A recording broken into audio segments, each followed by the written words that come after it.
This teleproduction, a current assessment of the nuclear accident at Chernobyl, was produced in the Directorate of Intelligence.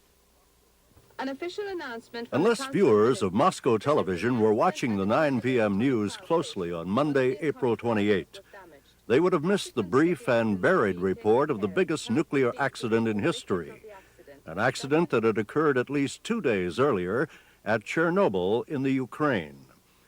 Until this happened, the Soviets had pointed with pride to the growth and safety standards of their 32-year-old nuclear industry.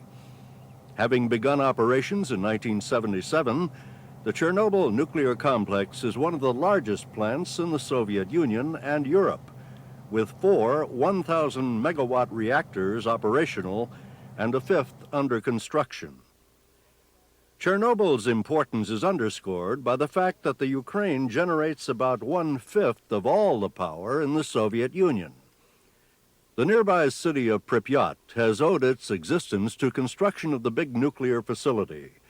In just 15 years, Pripyat became an atomic company town with a population of 46,000. Both it and Chernobyl City, southeast of the complex, are located on the Pripyat River, which flows into the Dnieper, helping form the Kiev watershed, some 70 kilometers south of the reactor site.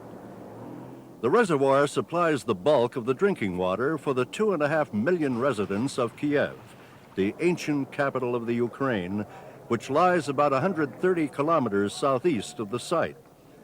Agriculture in the region is diverse, and there is a large forested area.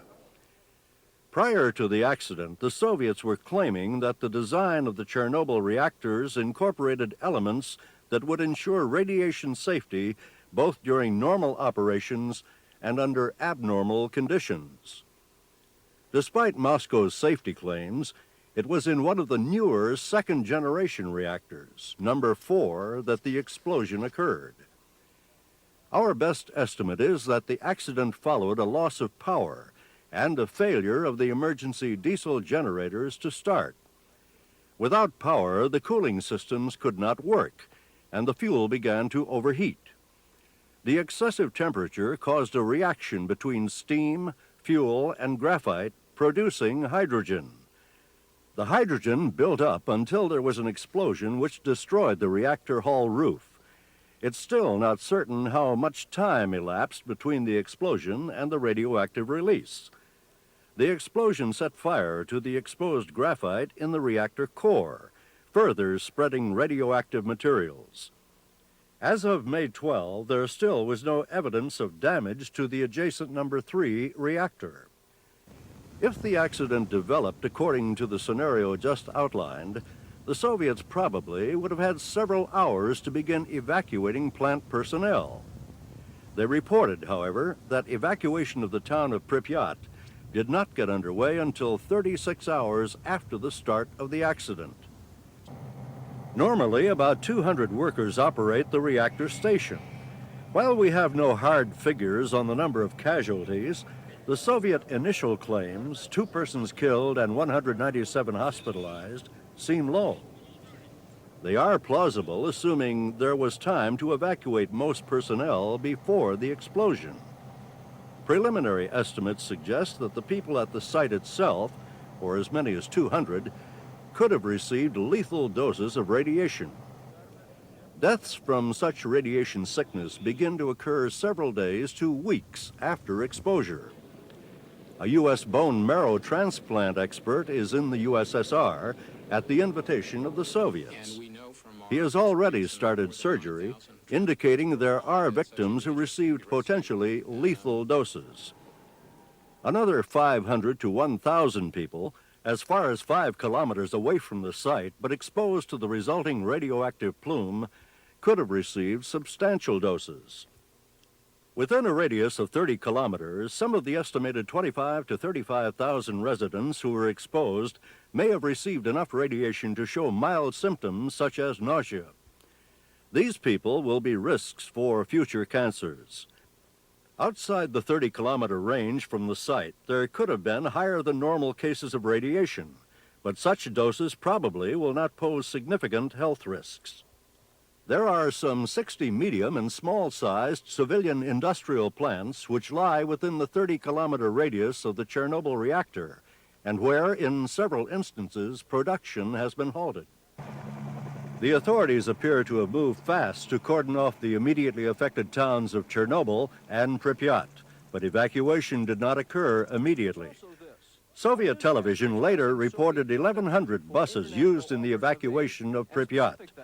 And in Chernobyl City, hundreds more buses and trucks took part in the evacuation, which, by May 7, appeared complete. There could be political fallout from the accident, with one or more high-level officials being made scapegoats. Vladimir Dolgich, the party secretary in charge of energy since the early 1970s, is one of two Brezhnev holdovers still on the secretariat. The accident could provide Gorbachev with a pretext to replace Dolgich, and Ukrainian party chief Vladimir Sherbetsky could be vulnerable for mishandling aspects of the recovery effort, such as organizing medical care and managing the evacuation. Gorbachev is widely suspected of wanting to remove Sherbetsky.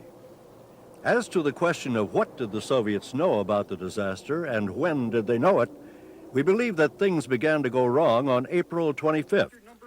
Soviet claims that the accident occurred at 1:23 a.m. Saturday, April 26, probably refer to the explosion that destroyed the reactor. The Chernobyl plant is located just north of the Kiev reservoir. Some radiation has undoubtedly been carried to the reservoir by winds and the Dnieper and Pripyat rivers that feed it. Radiation levels in the water were expected to rise over the ensuing weeks. Thus far, direct contamination of farmland probably has been minimal. Dairy products would be most at risk because of the presence of radioactive iodine, which, when ingested, attacks the thyroid, particularly among children. However, the initial plume of radioactivity appears to have passed over an area largely covered by forest.